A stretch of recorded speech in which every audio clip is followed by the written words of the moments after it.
revenues. It's all one time only. So would it be treated as a retroactive? Yeah, as a retro and other things, yeah. But, give you an example, 2.71% is what they'll give us. Just to keep our salary schedules right. So, for example, people get a 4% increase every year.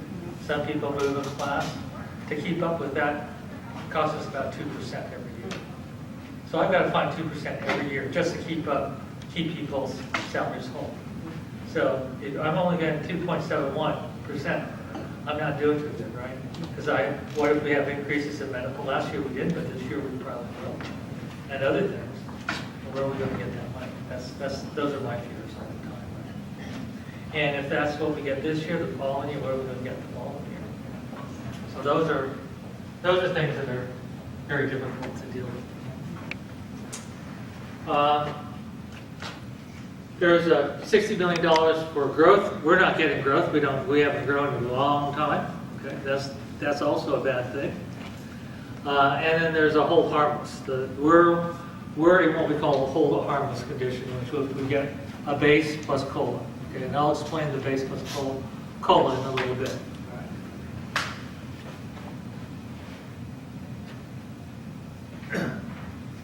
$133 million is going to, $38 million is going to be devoted to the new funding formula that we'll talk about, and I'm sure you've heard about, this new funding formula that's out there. I'll talk about that.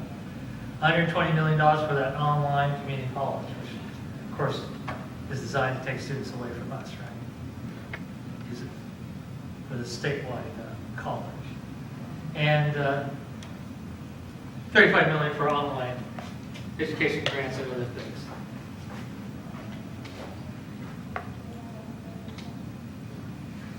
There's a $50 million fund for full-time faculty, so we'll be able to hire more full-time faculty. Just this past Tuesday, they came out with the parameters of how we could use the money. And so I've got to work with the district in determining how we're going to use this money most effectively for Los Rios and for us. So that's what I'd like to do. That's what we've been having discussions about in the last several days. There's $50 million for part-time faculty office hours. That's one time only. And this is one time only. So I can't increase part-time office hours over the years with one-time only money. It's the same thing. But it is quite a bit of money, and how we can use it, how we can most benefit part-time faculty, that's a key question.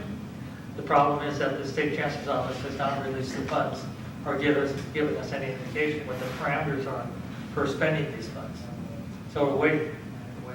Just like we've been waiting for the full-time faculty fund, because we want to plan on how many faculty we'll be able to hire and when, and what would be the best strategy of using those funds. So let's see, just to give you an idea, in terms of the $50 million, Los Rios will get $1.9 million, right around there, about $1.9 million.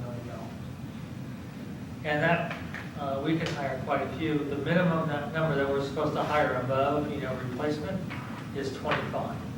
So we're going to hire 25 new faculty above replacements. That's the minimum. I want 30. I'm asking for 30. I think that they'll acquiesce to that. But even if we do that, that means we'll only spend about half the funds. The other half of the funds, what will we spend it on? Well, there's a number of things that we have to think about. One is, like I said, their costs are going to increase 4% every year because you hire them, and every year they go up 4% step, right? Well, into that, we'll have to build in the funds out of this to make sure that, let's say, for the next 4 or 5 years, we have enough money to pay their steps without putting a drain on the rest of everybody else. So we got to make sure that we have enough money to cover that, in addition to these new hires. How many did you say? Huh? How many did you say in terms of new hires? Well, we'll probably do about 30. About 30? What we're suggesting to the district is that we hire 15 this year and 15 next year, above and beyond replacement. How many replacements do you usually hire? It could be quite a number. It could be 15 or more. Yeah. So that means there's a lot of hiring, right? 15, 20 sometimes, yeah. So this is 30 in addition to what was allocated for in the last cycle, or 30 total for this year, There'll be 30 over the next 2 years. for the whole district? Yeah, Well, then the number is kind of lower than this current year then? I'm sorry? Then the number is lower than this current year, because this current year, 2017 to 2018, AR alone, I think hired 23. Yeah, but those include replacements. This doesn't include just new, replacements. okay. These are all new, above and beyond what we would normally hire. Thank you. So it is quite a few. Right now, in terms of our full-time, part-time ratio here in Los Rios, we're right around 67%. That's our full-time, part-time ratio. We're in the top 10 in the state in terms of full-time, part-time ratio. So, for example, Sierra College, their full-time, part-time ratio is 49%. Okay. Other districts around us, they're right around in that 50, 55% range. We're one of the few, except for Delta. Delta does pretty well, but they're below us. No one comes close to the 67%. Because we truly believe that having more full-time faculty to serve on committees and doing the governance of the college is a critical function. And you can't do that if you have too few full-time faculty. And that's what's going to happen. But that also creates a cost. It's a lot more costly. So we can't devote more money into salaries if we make a conscious effort to have more full-time faculty, more than the rest of the state. So that's part of the reality. But that's an investment that we think is worthwhile. And we're able to do that in part because, relative to our cost of living, we do pretty well. Even if you made a little bit more money than we do in Los Rios, but you're living in the Bay Area, you're not doing as well as we are here. So that's the reason why we're able to get away with this. We're able to maintain, you don't need to know this about stability funding. This is critical for us to maintain our enrollment patterns for the state. $46 million for the online, for the College Promise program, and that's to pay to reimburse students for if they're full-time first-year students. And there's no fee increases. No, you don't want me to know that. All right. So this is the new funding formula. Previously, the funding formula looked like this. It was based upon a base, which is the amount of money we got last year, plus growth, plus COLA. That's basically that is the basis on which our funds would come from the state. And this is the reason why, getting growth funds and manipulating our summer stuff is so important, because we've really got to, in order to maintain the amount of money that we get the previous year or more, then we've got to make these sacrifices. These manipulations. Now, this year, the base is calculated exactly the same way, except for this year, it's going to be only 70% of the total. 70% of the total will be based on enrollment, the base. 20% will be based upon low-income students that we serve. And 10% will be based upon performance outcomes measures. That's what will be judged on. And then year 2, it'll be 65% enrollment, 20% low income, 15% performance. And then the third year is what you see here. The base, 60%, low income students, 20%, and performance, 20%. That's where we're headed over this 3-year period with the new funding formula. So the first year of that is next year? This 2018, right now. Yeah. So that's what that's what I'm dealing with right now. Okay. And I have a quick question, your performance, how is this gonna be Oh, well, I can measured? show you here. Okay, thanks. So, you get a certain number of points for everything. So low-income students, what do we mean by that? This is the number of Pell Grant students that we have, Bog Waiver students that we have, and AB 540 students that we have. Okay? That's what's going to be based upon. Who You are- get a certain number of points for every one of those, and then you, based upon that, that's how much money you're going to get. Maybe some people don't know what, who the AB 540 students are. Yeah. Those are immigrant students. These are their performance outcomes. This is what we, according to our system, that we value the most. And so, number of associate degrees you confer, associate degrees for transfer that you confer, certificates of 18 or more units, completion of 9 or more CTE units, transfers to a four-year institution, completion of transfer level math or English, attainment of a living wage, and extra points are earned for any of these successes for low-income students. So you get an extra bump if any of those associate degrees, if any of those degrees are Bog Waiver students, you get even a greater, you get double the amount of points in reality.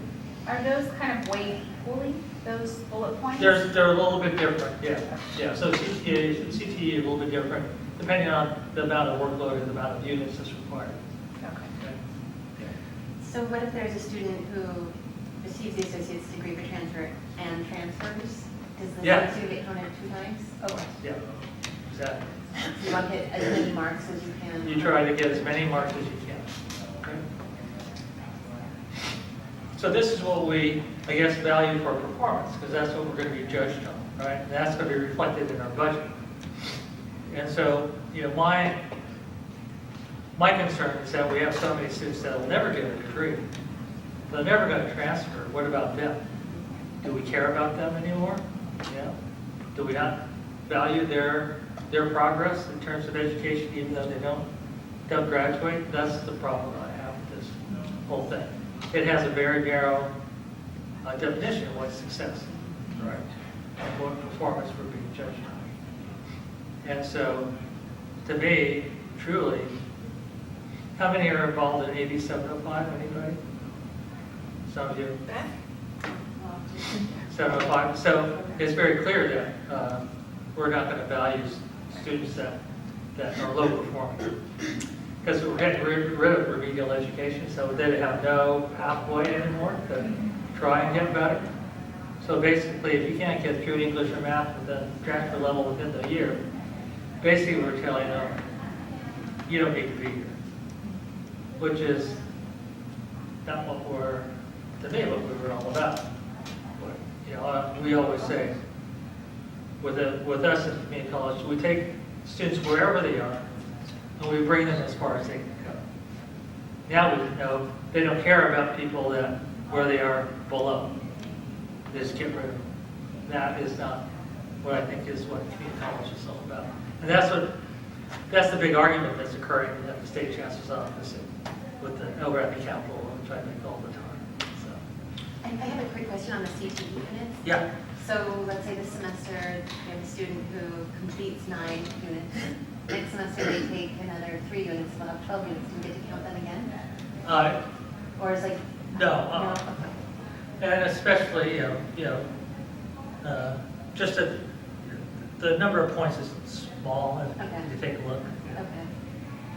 Do you know how are they going to measure attainment of a living wage? Are they going to track students for a number of years? That's being tracked by with you guys, CTE. You guys, they do that all the time. So that's what it is. This is And the information can be erroneous and is usually 18 months behind. yeah. Is it self-reported? Just It is. It is self-reported. Good question. So there's also the whole harmless provision. So if all of a sudden you do all of this and you find out your district's not getting very much money, then what will happen is that you could use the whole harmless in which you get a base plus your COLA, which is 2.71%. So that's the idea of what the hold harmless is all about. Hold harmless lasts for 3 years. After that, you have to go to the new funding formula. You have no choice So about you can that. make it on the new funding formula, you're fine. Yeah. But you have 3 years to use it To get there. Exactly. So how do you get there? Okay? Yeah, That's the key yeah. question. Let's see. Right. So instead with budgets, this is COLA, 2.71%. Like I said, it's one time only though, one time only. So this is the list of COLAs over the year. 50 million for full-time hires, 50 million for part-time office hours. Part-time healthcare, nothing. Nothing. There's $10 million for student mental health in the budget. $10 million for student hunger, basic needs, which is really great. Veterans Resource Centers, there's a certain amount of money to that. Reentry programs for formerly incarcerated. Legal services for undocumented or immigrant students, $10 million, one time only. These are things that we had budget, we had lobbied for very hard, and we were able to get done. And instructional. All right. Well, if you take a look at the amount of money that will be coming in, there you're going to see Los Rios' amount. That's the hold harmless provision. Okay. We're going to get right around $312 million. $312 million. Well, let's take a look. All right, so this is what the new formula funding would give us. The base, supplemental, which would be the student low income, performance, we would get $309 million. Okay, $309 million. That's only a 1.7% increase. Okay, so the new funding formula is not going to give us what we would like to see. So which one are we going to choose? We're going to choose the base plus COLA, right? That's what we want. So when we take a look at base plus COLA, like I said, there'll be $304 million really, plus the COLA, 2.71%. That brings us to $312 million. Okay. So that means there's a $3 million difference between what the hold harmless is versus that of what the new formula funding is supposed to give us. So now remember, this is $3 million less. You got to remember, like I said, the amount of money that's coming to community colleges is huge. It's huge. But this is the issue that we're going to run into.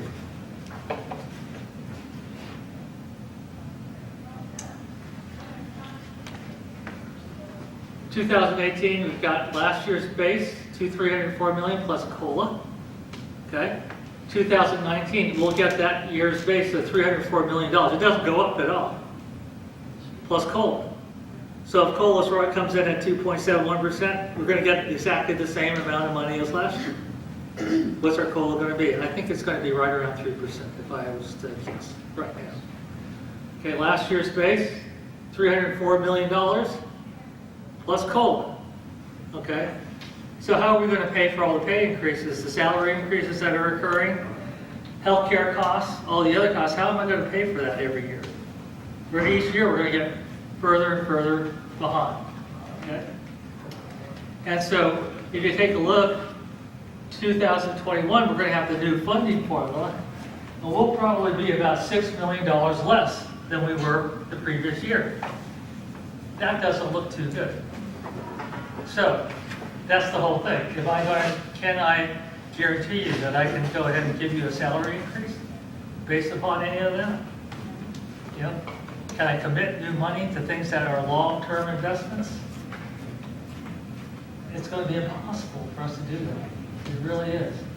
But that's the way that the state has decided to go ahead and do the funding.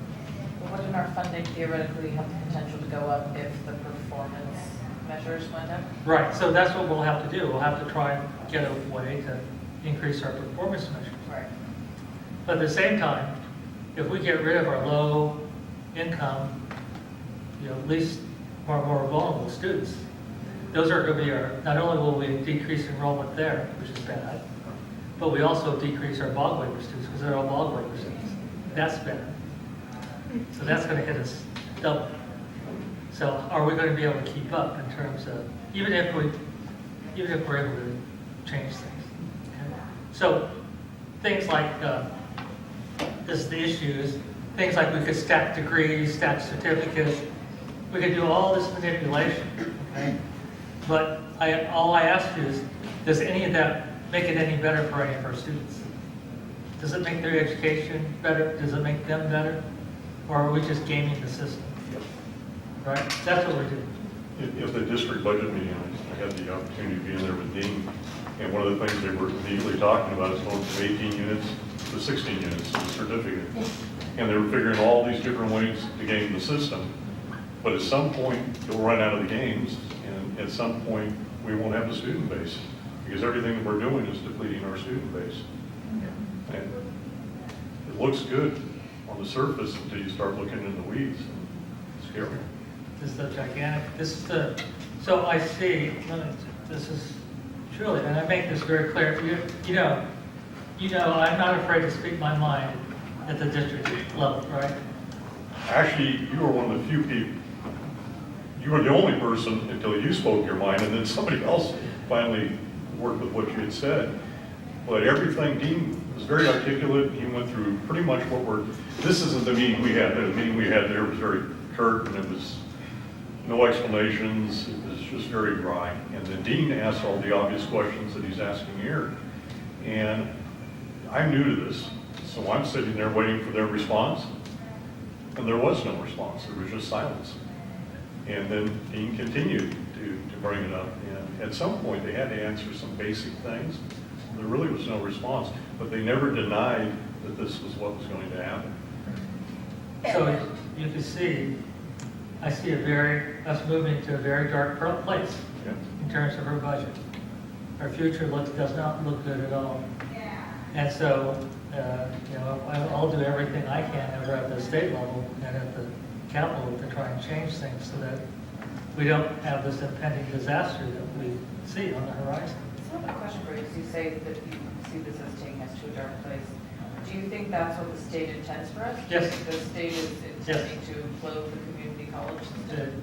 And wouldn't, Close it? I mean, if they notice, let's say they notice, boy, this really isn't working for the colleges, don't you think they would do something to change it? You would hope, but what they'll do is they'll say, we need to take time for this to see if this will work. So by the time that comes, it'll be too late.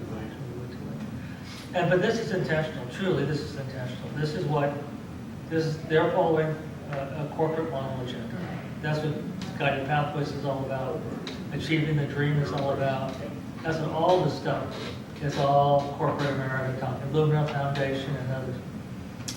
And truly what they want is they want more degrees, more certificates to fill the jobs in corporate America. They don't care less about small jobs, small businesses and all the rest. All the rest of them are a waste of time. So you see the whole mantra of changing is that do you see anything about general education, about liberal arts, anything about that here? No, you don't. Well, let me just challenge that a little bit, because I think guided pathways seems like it's about helping our most vulnerable students, breaking down the barriers that our institutions have created that prevent them from achieving their goals. Oh, yeah, okay, so, I mean, our numbers over the years, our student success numbers in terms of, retention, completion, transfer, achieving students' stated goals and objectives, they're pretty bleak. I mean, especially for students of color. What do you think we should be doing different? To me, it seems like Guided Pathways, I think it's going to work. And what do you think we should be doing instead of Guided Pathways? Part of the problem I see there is Guided Pathways, the College Promise stuff, really geared toward more full-time students. right? They want you to be more full-time. Yeah, but the vast majority of our students are part-time. Mhm. Over 70% of our students are part-time. So it doesn't apply to them, or we don't care about them anymore. We really don't care. That's not true. Well, I mean, I'm talking about the general plan. I'm not talking about us as for real. But even if you're talking about the general plan to, let's say, create a more clear path to and through a degree program, Yeah. wouldn't that benefit I part-time I have no students problem as much with as that. a I have no full-time problem with student? that. What I'm saying is that let's help them, but let's help everybody as well.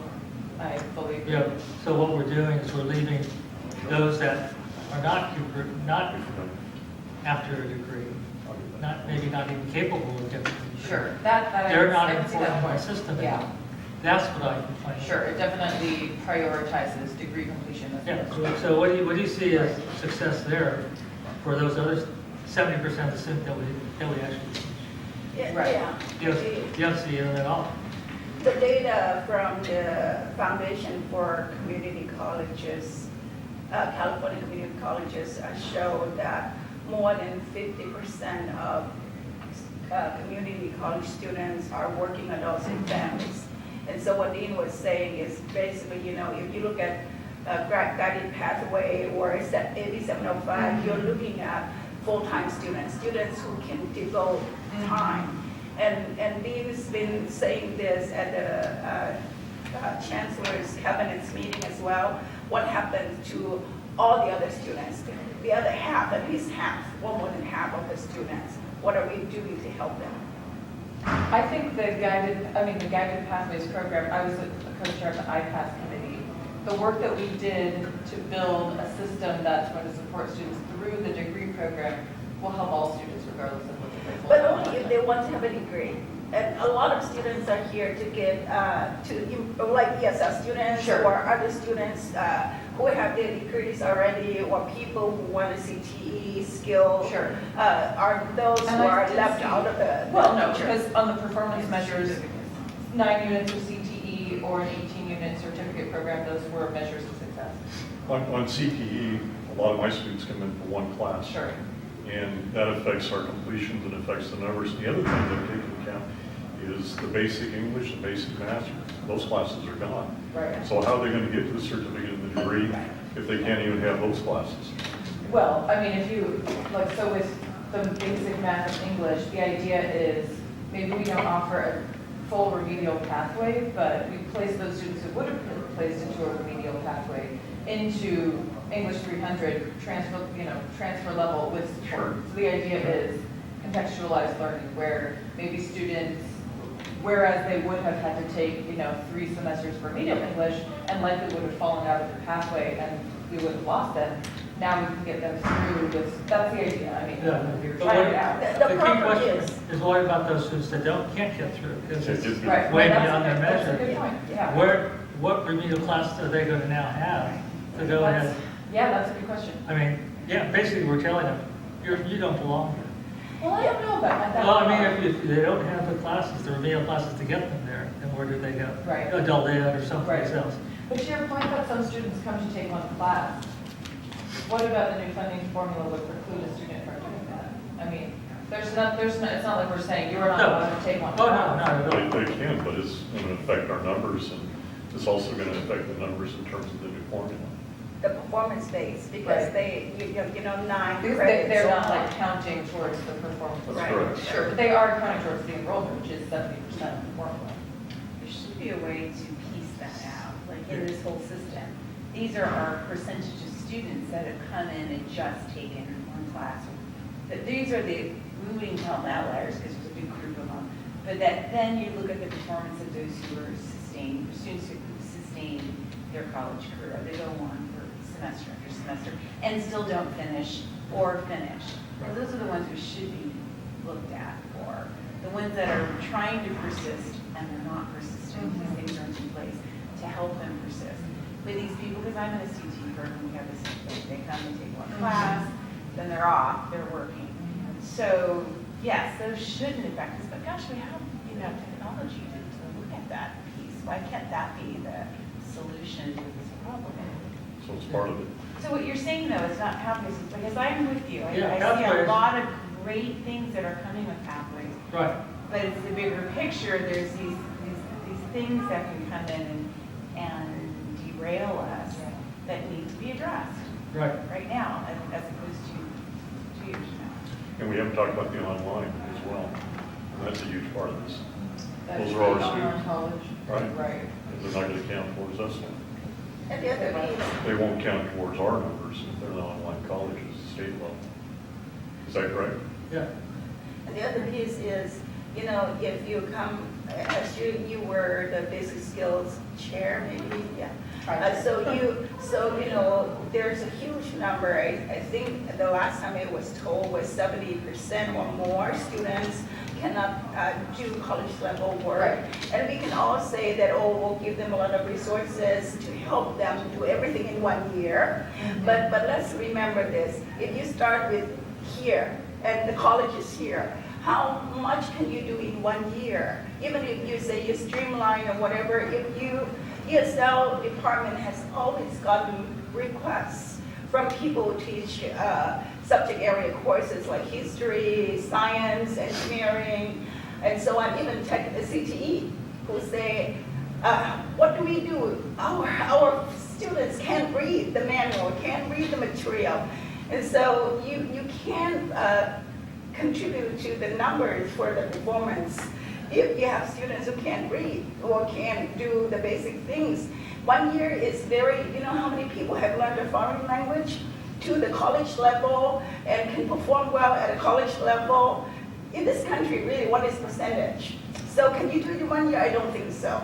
And even though people may be native speakers, but again, if they come with very little, 1 year for AB 705, or saying that, oh, we'll streamline everything, put them in 300. If you're at 55 and you're put in 300, that's a lot of levels.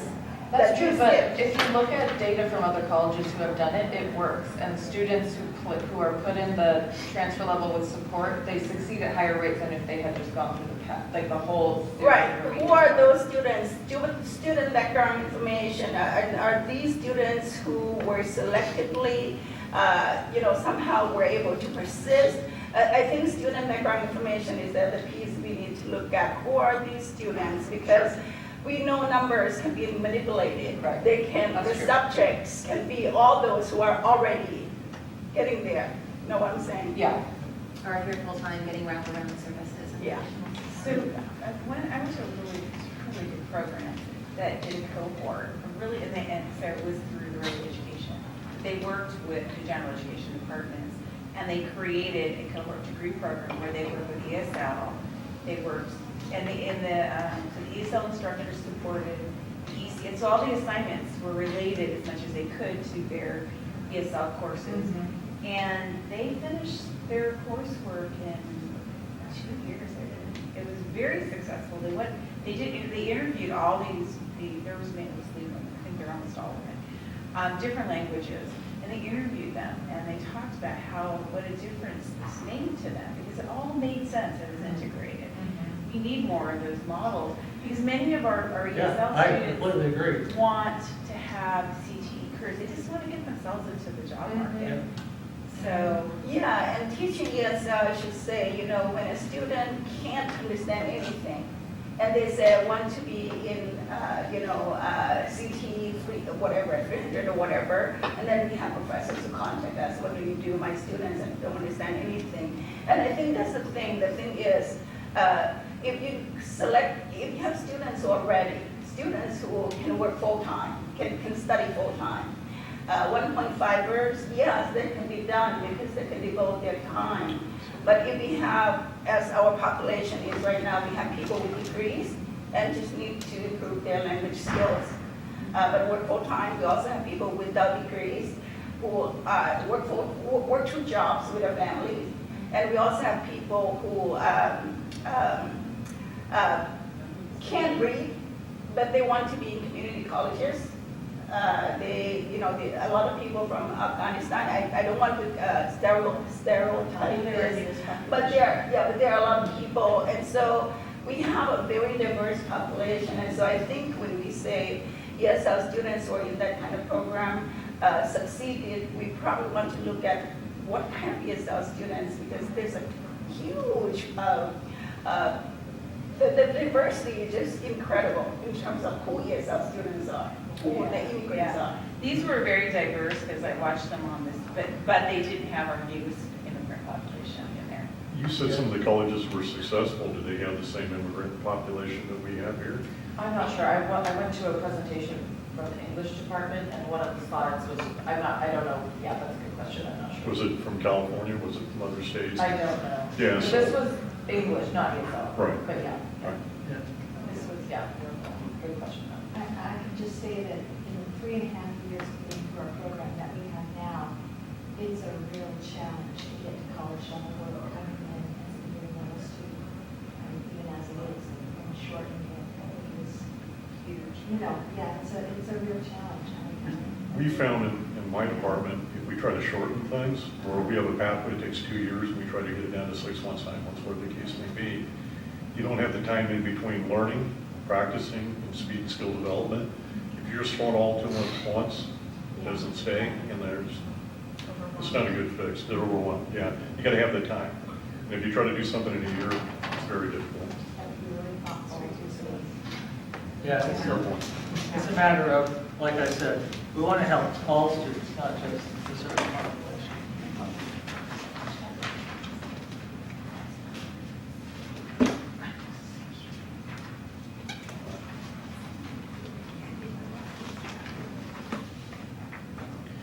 Thank you, that was a good discussion. All right, so another thing that we always ask is who's getting the money? So you take a look at Los Rios, you're going to see that if you look at the last column, that's the percent increase in our funding, which is 2.71%. And so you can see I highlighted Los Rios. The other highlights that you see, those are all districts that are getting about 10% or more increase in their funding. When you go take a look at Antelope College, they're going to get a 20% increase in their funding this year. And why is that? Because of Pell Grants, the BOS waivers, Okay. these sorts of things. So they're getting a 20% increase. Barstow, 18%. Butte, 10%. Cerritos, 14.71%. You can go down the list and see who's getting a lot of money. But that's where all the money is going to. So even though like the system I said, getting $500 million, okay, it's not coming to Los Rios, it's going to all these other places, right? That's the problem, the new funding formula as well. And we, yeah. Raising these questions, but why is it a problem that the money is going to these other colleges? Theoretically, if they're serving more low-income students, shouldn't they get more money? Because what we find is that in reality, because those routes are all very rural districts, it isn't that Los Rios or San Francisco or San Diego or other places are serving fewer low-income students. They have more options. What we find is that they have more alternative options available to them in the city. Who has more options?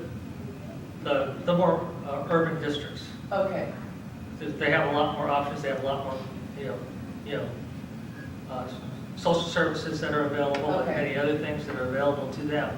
Because you don't see in the rural districts, so they all participate in the Pell Grants, the bog waivers, and everything else at a very high rate. Oh, okay. So you're saying okay. Right? So some of our students here don't want, or don't think that they need a bog waiver, or they don't do Pell Grant. Do you have data to back that Yeah, up? oh yeah. So, so this is the reason why we come out a little bit, why we are where we are. And so, it's a matter of, like I said, this is where the money is going, to the more rural districts. So we're taking money out of the urban districts, funneling it more from the urban to the rural districts. That's what we're doing. That's interesting. And maybe, sorry, and maybe the point is also, Sarah, if you get 2.7%, Then, of course, our salaries, because some people were asking about our salary improvement. If this is all we got, then of course not gonna happen. Sure. Yeah. What's interesting on this is the thought is that the online college will negatively impact the rural colleges more so. So this is a really, You really wonder about that, yeah. like, people sat in different rooms and had Yeah. big ideas. Yeah. So, yeah, we're not 100% sure what's going to happen with that. You know, they say that it's going to focus on CTE, right? That's what they say. But the reality is, it's not big enough to sustain the college. There's no way. Hey Craig, how's that gonna go? Yeah. That's like a pipe dream, right? I mean, I tell people, if I want to help these older students, non-degree students that are working and they help them to get better, you know, why don't we have a task force to work on that? How do we access them? What kind of programs do they need? And let's give it to them. The last thing, probably low on the totem pole, is to give them an online college. You know, online college, you'll start out with 100 students, and you'll be at 30 students in a short period of time. You know, most of the students have difficulty doing an online class, especially. Oh, What? yours is lab. Yeah. And the Here's students, your lab. yeah. And you can take a, this is on the data on the State Chancellor's website. The students who do the absolute worst, okay, between on-face versus online are in CTE and students of color. You take a look, the data is very starkly huge. African Americans, Latino, and Asian Pacific Islanders. The numbers go boom, way down. And what's the cap on students you can have in these classes? Yeah, I don't know. Who See, that? I've never got a good answer to that either. And also, is there gonna be a I mean, collective yeah. bargaining union for these faculty? Are they gonna be faculty or clerks? I don't know. So this is the issue. This is what I get from these guys over there at the state, is that they'll probably, you know, you figure they're telling you these are the programs we're going to have. They tell you. Yet there's no faculty that have been hired. There's no Senate. Isn't the Senate responsible for development of programs and curriculum? They don't care about that. So what are they going to do? They already have in place what they're thinking is having pre-done canned programs and classes that have been developed by corporate America, Industry. Illumina Foundation, and others. That's what they're going to do. And then you just hire faculty to go and fill those in. Okay. To me, that's the antithesis of what, you know, what this is supposed to be all about. And industry already has most of this already developed because they give it to their new employees for the first 90 days and then the updates. But the thing they don't understand is a hybrid because you demonstrate what you learned immediately in the shop. But if there is no shop to demonstrate what you learned, what have you learned? We don't know. And neither do they. And on top of that, when you're looking at low-income students, especially, basic skills and immigrant students, a lot of people can't afford the high-speed internet. Apparently, the report said that this model doesn't seem to work well on cell phones. And so if you don't have a reasonable computer, high-speed internet access, or if you don't have computer skills or internet skills, there are a lot of students who don't have that. And you are not very disciplined, because that's something that basic skills students have to learn to acquire or to be monitored. You know, manage your time, be disciplined. Don't think that because it's online you can do it anytime. It's not just anytime. There's a deadline. All that, I think it could be a huge issue, and it could perpetuate the situation for low-income and student of color, because how are they going to complete? Because they think this can be done easily, but no, it's not going to be done easily. I got my master's in online education out of Hayward, and there was a couple classes I had to wait to take later in the semester because I couldn't find instructors. So what's going to happen when now you have to have the education and the ability to know the content knowledge, so CTE. I could take 3 more instructors than right now, I can't find them. And that's, foundational classes online. It's not going to happen. And, you know, they don't take all this into account. It sounds good until you get into the weeds, just like the rest of us. Yeah. So this is the part that bothered me a lot, was that I asked them to run simulations like this very early on, and they refused, absolutely refused. I said, let's run a year, 2 years, 3 year simulation to see if there's any unintended consequences. And there's ways that we could adjust the formula so that there isn't this stark difference. They refused.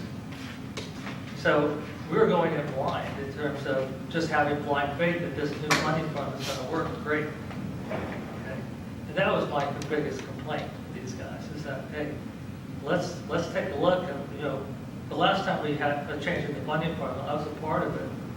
It took us over 2 years to come up with the funding formula that all of us could agree on. Administrators, faculty, and classified groups, everybody could agree on.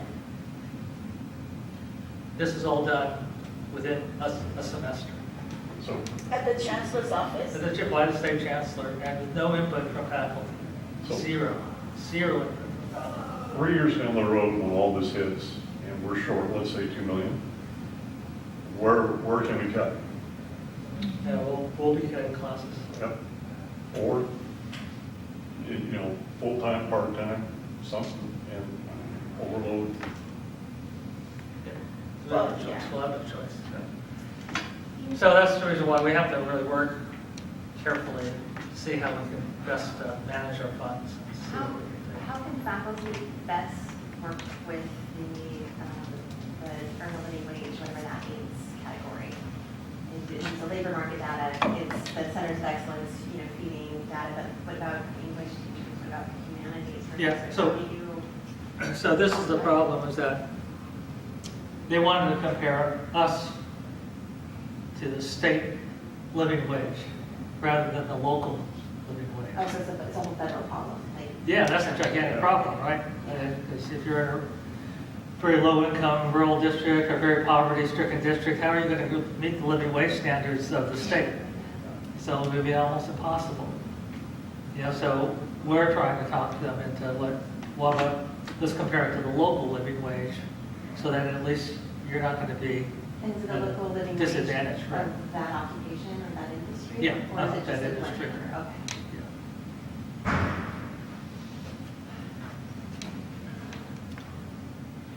So here we've got the money that comes in from the state. Here we get our $312 million, whatever, and it comes into the district.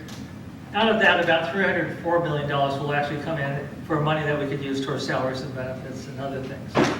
So what happens is that we get in the general apportionment revenues, 80% of that goes to salaries and benefits, the 20% goes to program, development funds, which is our programmatic funding. That's what keeps the lights on, that's what keeps everything going here, right? So that's, and then when we take a look at, yeah.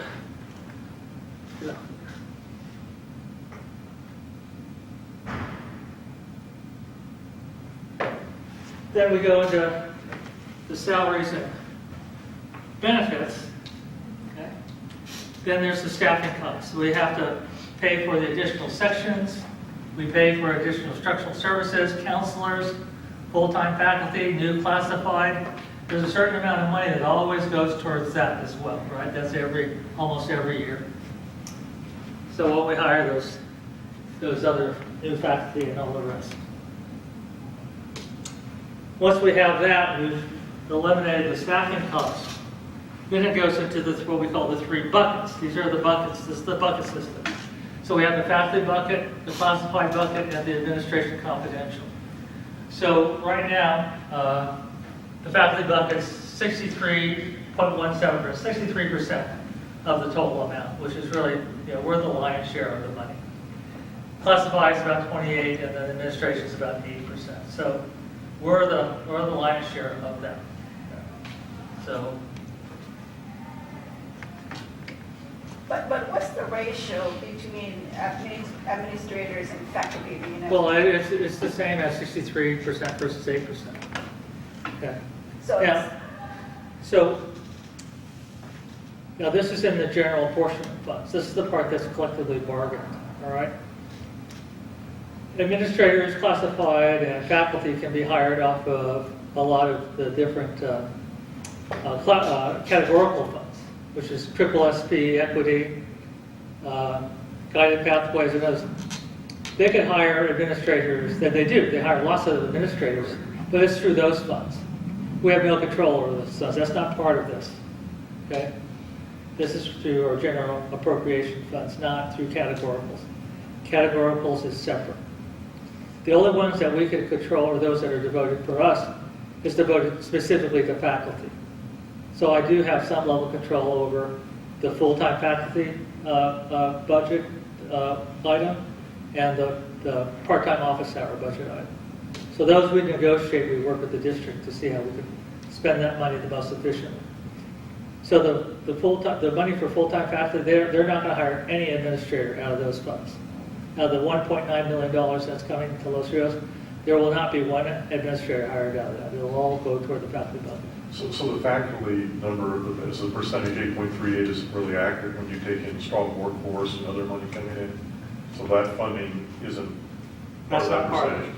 So there's actually more administrators than what it shows here. Exactly. I think that's what he was trying to say. Exactly. And the other part I wanted to make earlier was when you ask for to replace an existing full-timer, you still have to go through the Senate process to Absolutely. get that approved. And there's a chance that that won't happen based upon need. So it's not 30, new. It might be a mixture of, need and replacement. Yeah, no, this is above replacement. That Right. that 25 to 30 is supposed to be above replacement. But what I see happening when it is above replacement, what they'll do is they'll look at that number rather than being new, they'll just make it replacement. Yeah. So the replacements will come up higher in terms of ranking that we do every year between the Senate and so forth. So it doesn't always mean new people, it just might mean more replacements on the existing number, and then the new number, they would say, okay, Yeah. we'll use those funds for that. So Greg, are you talking about the academic senate ratings? Well, the Senate, the And the deans, administrators, the yeah. administrators and all that. So then maybe they need to keep in mind that in this case, 30 positions are new, and they have to Well- rank them separately from the placement. You know what I'm Well, saying? they'll work with they're gonna, we have this discussion actually on Monday. And they'll probably, they're gonna work with the Senate to try and figure out how to do this. Because they really, if we're gonna have a lot of these new hires, they really would like to focus it in math and English. That's where they would like to focus it a little bit more. So we'll see. But we said that's not our decision. That truly is the, you work with the academic senate to see how you can best fulfill that.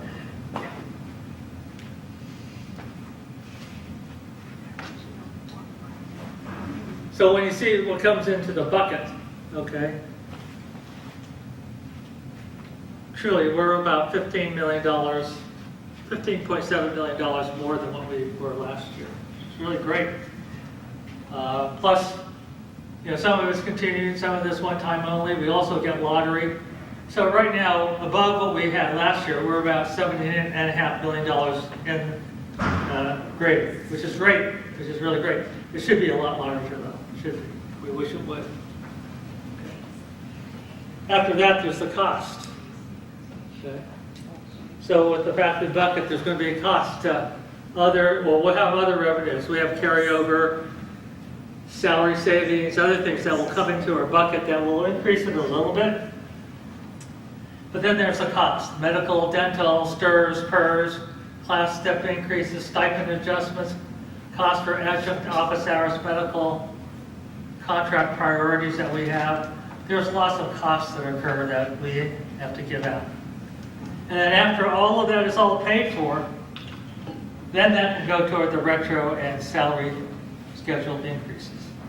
And then usually by the time we get to that part, the amount of money is actually not that great. Where does PECS and ESA come into this? So what? The additional loading for a PECS or extra service agreement? Yeah, that's the other cost. That's all another. That's all contract priorities, yeah. Okay.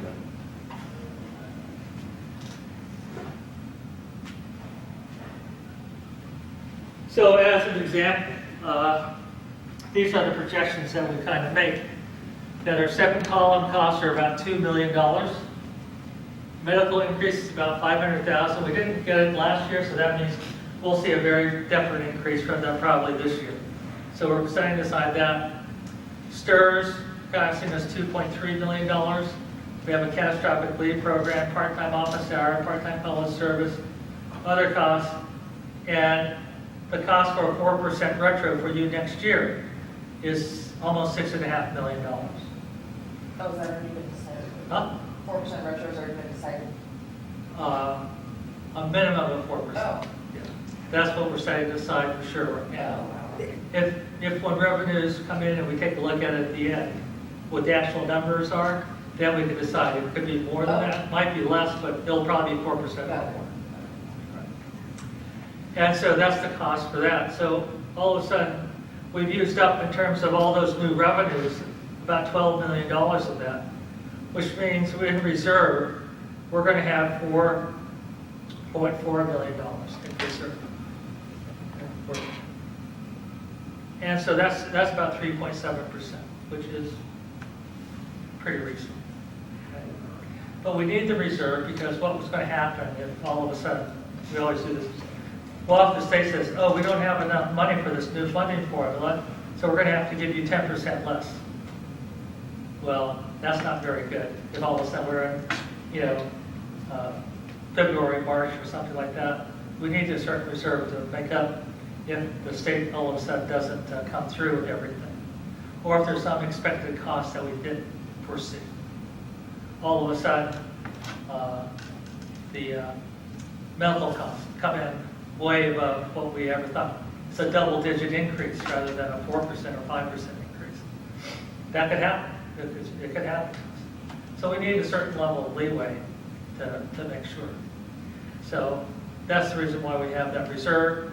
And anything like that reserve we carry over to next year, that will go in addition to a retro for you, in addition. So that's kind of like how we work with the money. We hopefully, we've always been pretty good in estimating, very close to where we're going to be, and this is the reason why you get the retros that you do.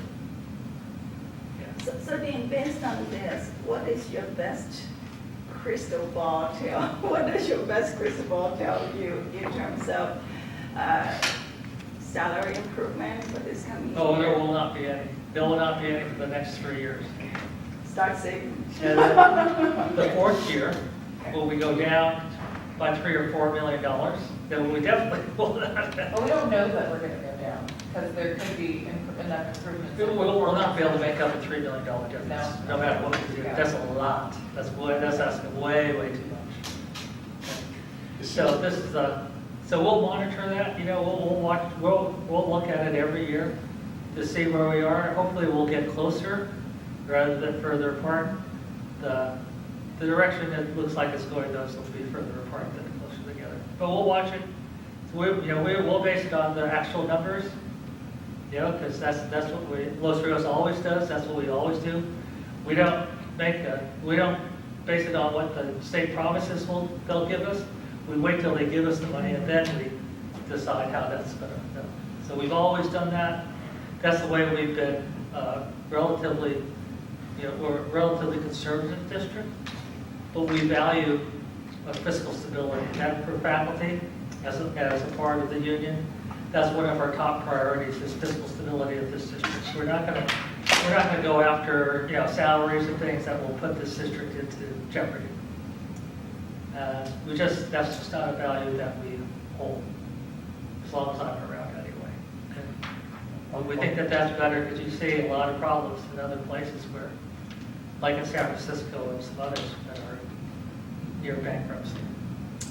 So we think that this is better. It's a better environment for us, and hopefully, we'll, as long as we, at the district and ourselves, we keep close track on the budget and try to monitor it the best that we can.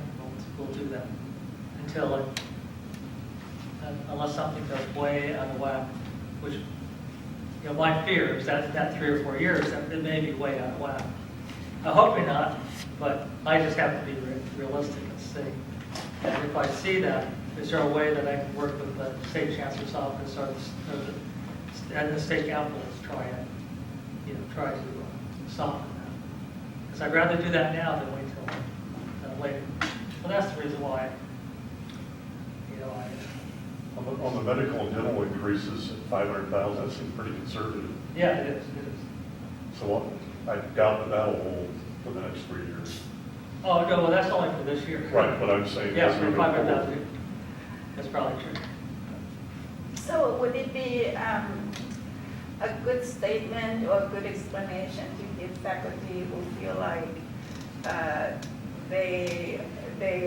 their cost of living is not keeping up with, the salaries are not keeping up with the cost of living, that because of this slide here, this information here about all the benefits, all the costs, that would make our jobs more stable, we don't have a salary improvement. Well, okay. Does that make sense?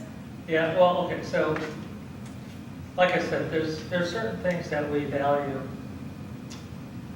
that we make investments in, Right. that relative to some other districts, the reason why we have our salaries where they are as full-timers.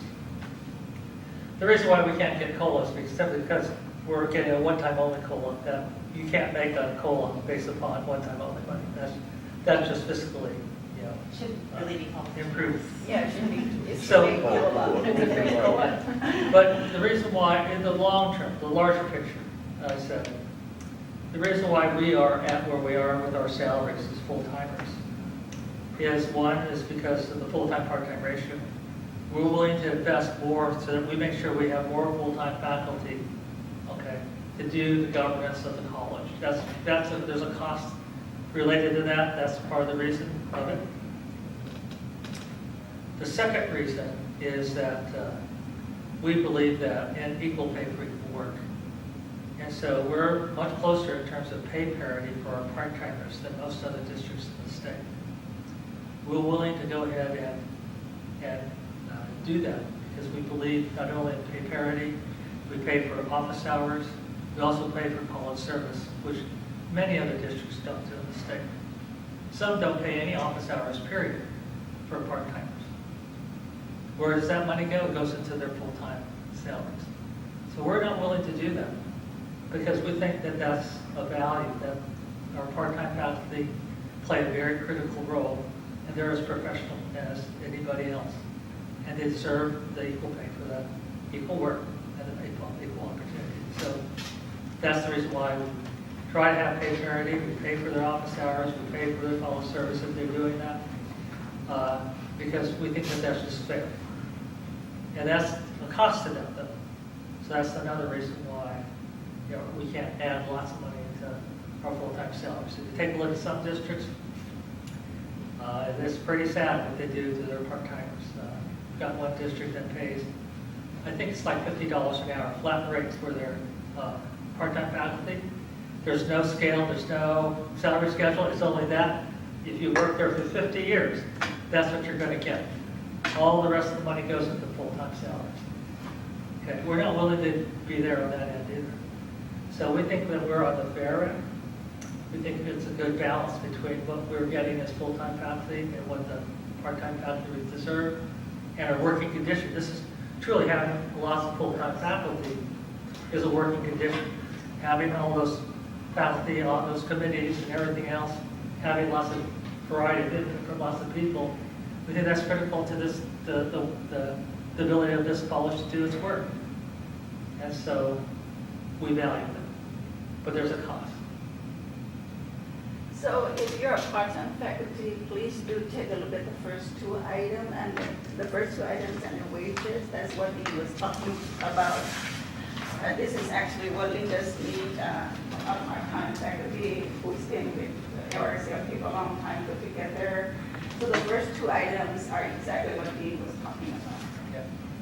So, but those, again,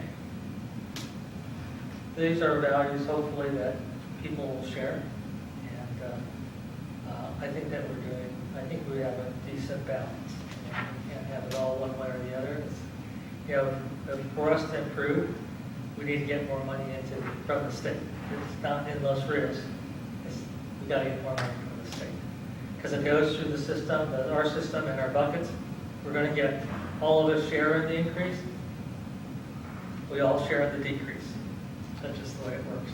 How do we do that? How do we get more money from the state? Well, that's the reason why we did the Prop 30. Oh, okay. But it cost, that was a lot of work. I worked on that a lot of hours. Like I said, we put together a $30 million budget to get that to pass. I don't know how many of you have $30 million to spare to get an initiative done. But that's what it cost us. Okay. Prop 55 was a lot less. It was like $10 million it cost us. But that's the reason why you have a union. Without the union, that would not have happened. And this district would have $40 million less than it does right now. That's the reason for a union. You couldn't do it. Like I said, you're not going to find $30 million in people's spare change to go ahead and run an initiative like that. So, people against us were putting $32 million against it. That was a lot of millionaires and billionaires put in a lot of money. Defeated, but they lost. So anyway, that's part of what we did. And I should add, having worked with Dean for 3 semesters, Dean works behind the door, behind the scene, in front of the scene, in front of the meeting room, advocating for what is right for faculty, especially part-time faculty, and students who are disproportionately impacted.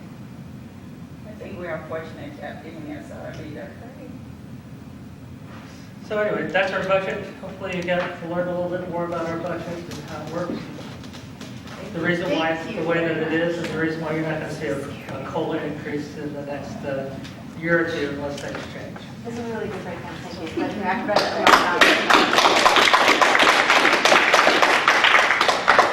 Everyone, thank you for coming. We have RCLP pens, 3-in-1, highlighter, stylus pen, and a ball pen. Please grab one. We also have some RCLP insulated bags. And please grab the pink sheet, the pay leave matrix. I will talk about some of those next Wednesday. So please grab anything that you would like to have. I also have some bags there. Feel free to grab some. And if you would like to have one more slice of pizza, we have more pizza. So let's grab the other one now. Help yourself to this. And upcoming event, please grab more than one and post the flyers in your area office. Yeah.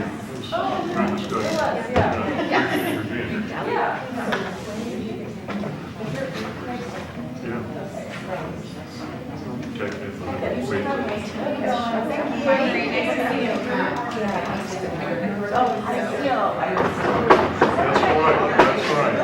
right.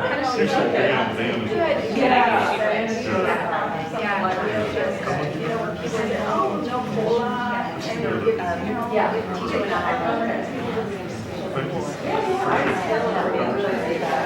See some credits in your first, some credits in your first. Oh, you know.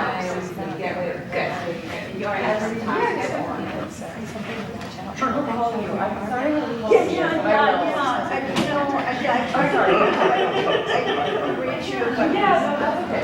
I'm sorry to hear that situation. I'll call you. I did confirm though.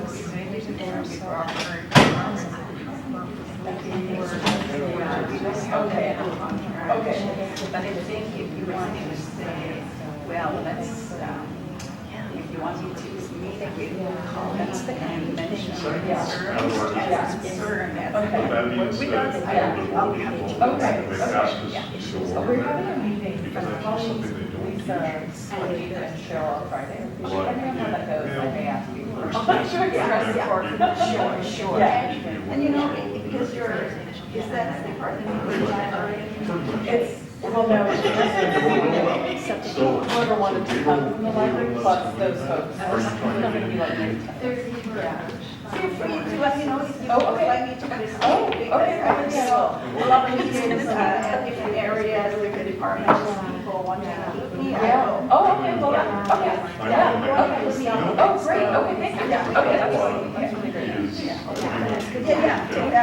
If you like to. Oh, no, I'm just, I got two already. Where do you want your, Instagram? Oh, okay, cool. Yeah. Yeah. Oh, awesome, thank you. We have a pretty good understanding. But Well, and I have you know the partners that we're working with.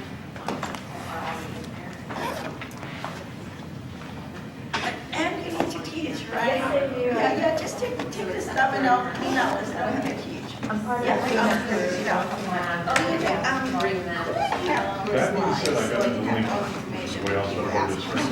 Yeah. And Thank you so Oh, much. actually, you want a hard we copy? have a small part. So, I'm good. and I got into one of the timers, but that And was, if you have them, we didn't have a question for we you. had to go president to president. Thomas didn't do it. So there's that way. Right now, president to president.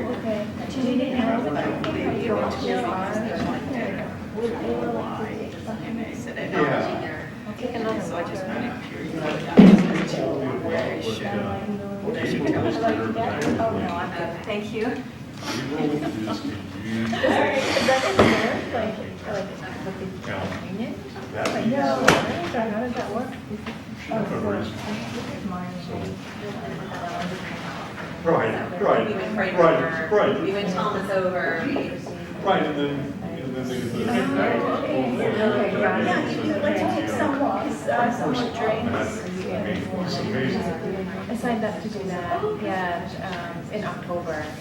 Yeah, so I'll probably ask you questions. Yeah. Yeah, I think it's all last select. I want you to. Even before I got here. It was a very long call. Okay, here.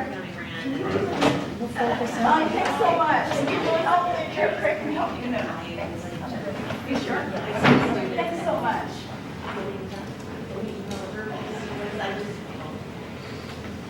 She was really grapevine and she let me know. But the issues are right. There was no, Yeah. I sent my apology email and it was done. Correct. Sometimes if you do it 2 years ago, oh, that's why you're upset. She let me know. Back to the, thank you, Betty. Oh, sure. That's true.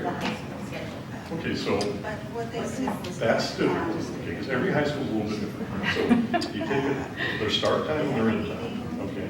So if their start time is early, affects the FTEs of the start time. And then sometimes if it's late, then it affects their summer pay, if they're going to do summer class. So it affects the FTE, and it's important to spend with the athletes. And I found out today, they can't be 0.67, they always post 1.98. Well, they're not gonna go to the. That's what Lydia does. Lydia does it a minute, so that's one. The other thing is it goes by hours. Oh, they're not going to the writing department. So when we figure our hours. Yeah, that's it. That's the English writing. So in English, there are And two then you have to. departments. So basically, the English department is English writing.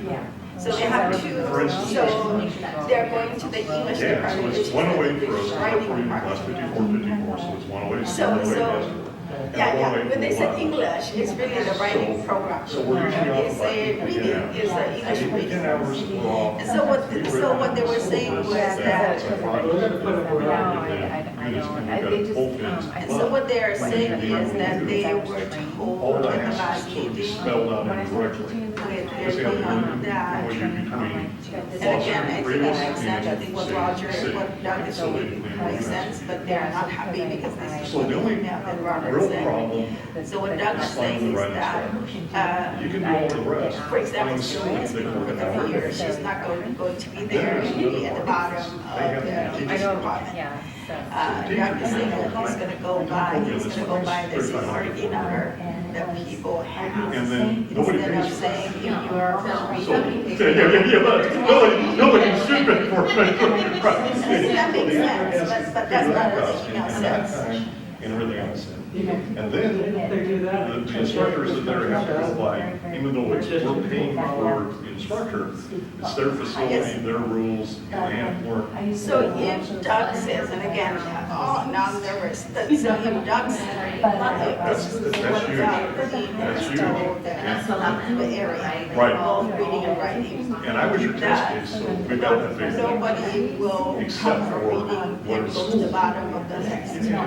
That he will go by the seniority number that people were higher. And so if people come to me and complain, Yeah, that's the problem, is Well, that. give me an example. When I put it in the Highlands Board, it was $600,000. so does that mean after 30 years, the 29 years will go to the bottom of the hiring list? What they're gonna want. And Jackie White's who I deal with when we're. Let's figure out how to work something out. Everybody loved PG. She's the. That's the district policy. She's been great, but you just You need to know, ship from one to the her. other, that's always been true. Filling classes, which is another thing. The high school counselors are. So what the dean is really saying is not what the contract says. Not this is what the contract says. And so you people from the English or writing department come to me and complain. I would say. Or they have to be 16 or finish 10th grade. 16 or finish 10th grade. Good, right? This is all. That's not a big Every deal. 29 years. It is, At the because- bottom of the list. But they're gonna send it to us. That's also like the additional amount of probably better than Ron. Okay, so So Highlands High School, for instance, Adjustment. just okay, so if the district agrees to adopt, to adjust this, to do something else that makes more the way sense. they bring up the code. For this. Because there's so much code that we're not complying That's with. fine. We have to make sure that everyone agrees. Because it makes me nervous when somebody Judge starts to doesn't, think the district hasn't paid for it. you know, I mean, so, That'd be one for them. yeah. And Then what's our so replacement? if you're looking at, like Highlands High School has 796 Now, students. what's So hopefully it's Last just, year, They had 1,200. maybe everybody will just keep quiet. They want. So they didn't know how many students they were Well, gonna have this to won't be right. So now, all those students, 400 are freshmen. In Arizona, They're going, I can't Gordon, have it. So the remainders, you remember him? well, we have to This get them me, to and he move said, from their this is existing not class what to our Doug said. program. And The so trick is what that should they the tell parents him? decide on According to the contract, this is what Doug should have said. Unless there's an MOU Well, that here's the problem that addresses they this understand. particular It's a situation. college reps, they don't pass. And the district and the It's how they transfer LSFT forever. agree with, and then that would be the new one Well, for this. But you told the parents. Well, that's what I don't, Right. who is Nancy? Nancy's Right, always, right. That she'll tell me, and I go, oh, God. Make it very, very Tell them clear. that, because it freaks me out, because they're going, oh my God, my student doesn't apply here. I think And everybody here means They don't accept the college oath, we LSFT make sure they and the pass. district. And Not Bring the reading, class writing, down. equity. Not faculty. The district, No, it's gonna be a 100% situation for someone. accurate. okay, yes, this is what we want. The departments as well. Well, you know, that they know what it is. You know, Doug could go to The way I see it, from like, one of We're, perspective, when we do this for these a period of students, time, faculty 30 years, also they find themselves on the bottom of the seniority list. which is terrible for us. That makes But- And it's not because they wanted to.